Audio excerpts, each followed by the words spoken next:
आम्ही जे उलगुलाल मोर्चा काढणार आहे त्याच्या नियोजन बैठक आमची पूर्ण जिल्ह्याचे समन्वयक बैठक झाली।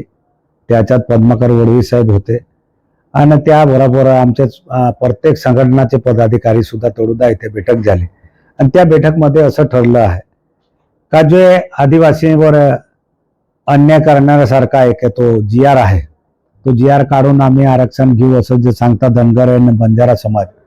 आणि म्हणून आम्ही सगळ्यांनी एक निश्चित केली की भाई आदिवासी समाजाच्या प्रत्येक तालुक्यामध्ये आंदोलन करायला पाहिजे, हुलगुलाल मोर्चा काढायला पाहिजे। म्हणून माझ्या तालुक्यामध्ये दडगावला मोर्चा झाला, मोलगीला 24 तारखेला आहे आणि अक्कलकोवामध्ये 25 तारीख आहे आणि 30 तारखेला पूर्ण जिल्ह्यामधले तमाम आदिवासी समाज आणि कर्मचारी संघटना जे कर्मचारी संघटना आदिवासींचे आहेत ते आणि सगळे मिळून आम्ही आदिवासी पारंपरिक पद्धतीने जे आमचा पेहराव आहे ते पेहराव घालून आम्ही जाणार का आम्ही खरं आदिवासी आमच्या हे रूढी परंपरा आम्ही आहे ते जतन करणारा आम्ही आदिवासी समाज आहे।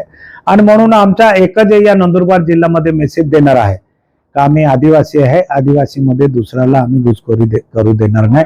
कारण आम्हाला संविधानाने ते अधिकार दिला, बाबासाहेबांच्या कायद्याला आपण सगळे मानतो आहे तर ते कोणता गेजेट कोणी आणेल म्हणून आहे तसं नाही। आमच्याकडे बी काठी सरकार होतं तर सरकार होतं म्हणजे ते पाडवी होते तर सगळे पाडवी थोडे होऊ शकतात।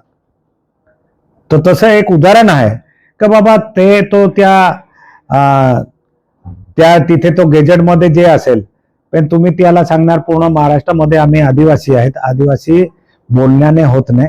आदिवासीसाठी आदिवासी मध्ये आपण जन्म घेतला तर तुम्ही आदिवासी आहे। आदिवासी जर राहिले तर आम्हाला कोणाला विरोध करायची काय गरजच नाही ना। आम्ही तर नाही दुसऱ्याकडे आरक्षण मागतो। ओबीसी समाजाला 22% देतात, आम्ही मागितलं का कधी का आम्हाला 22% आरक्षण द्या।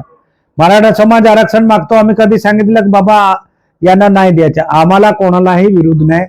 ऑलरेडी धनगर समाज असेल, बंजारा समाज असेल त्यांना ऑलरेडी आरक्षण दिलं आहे आणि त्यांच्या समाजाच्या सर्व भटके समाजाला 11% आरक्षण आहे, आमचं 7% आहे। 11 सोडून 7% मध्ये कशाला येतं हेच आम्हाला समजत नाही।